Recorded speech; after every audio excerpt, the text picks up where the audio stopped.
Hey all, hopefully this will be one of the shorter and simpler lessons that I'll ever give, because there's really only one riff to this one. It's Young Man Blues, that Mose Allison song. In fact, if you've never heard the Mose Allison version, look it up on YouTube. It's just kind of a jazz piano piece. It's kind of cool. But in typical Who fashion, they kind of made it a rock, heavy rock thing.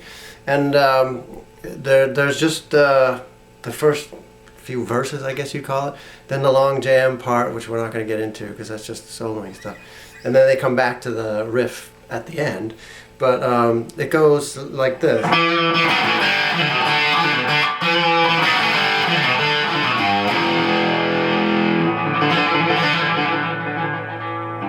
So that's it, and if you can do that a bunch of times, and then solo in, I guess you would.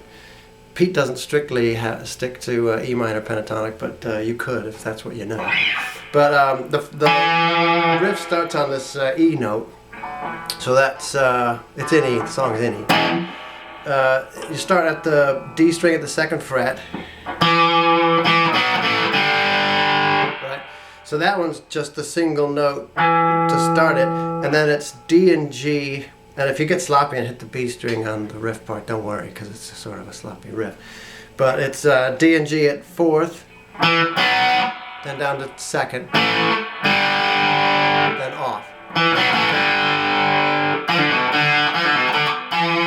Right? So it's...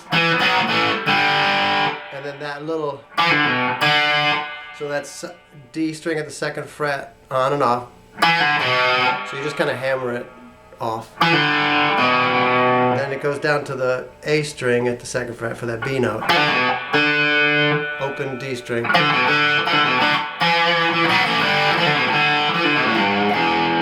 So it ends like that. So you got this so far. Well,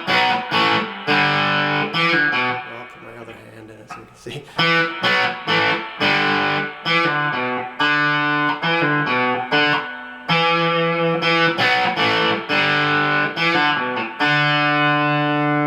The end just goes. So it's 2nd fret D string, hammer it off again.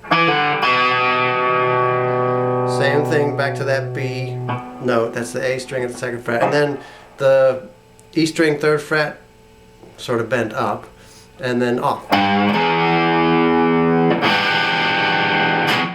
And he's doing this.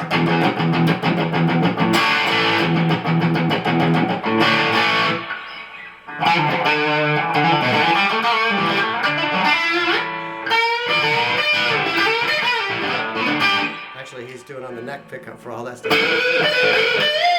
All that kind of stuff. But the main riff is just that simple. And there's the jamming parts in between. It almost seems like... I've always thought of the solo part as more Keith's soloing than Pete's. Pete's just, for the most part, he hits a lot of chords. A lot of E chords. E, D, A, E, D, A kind of chords. And Keith is kind of the star of it. But that's how the riff goes, and if you have any trouble with it, just send me an email.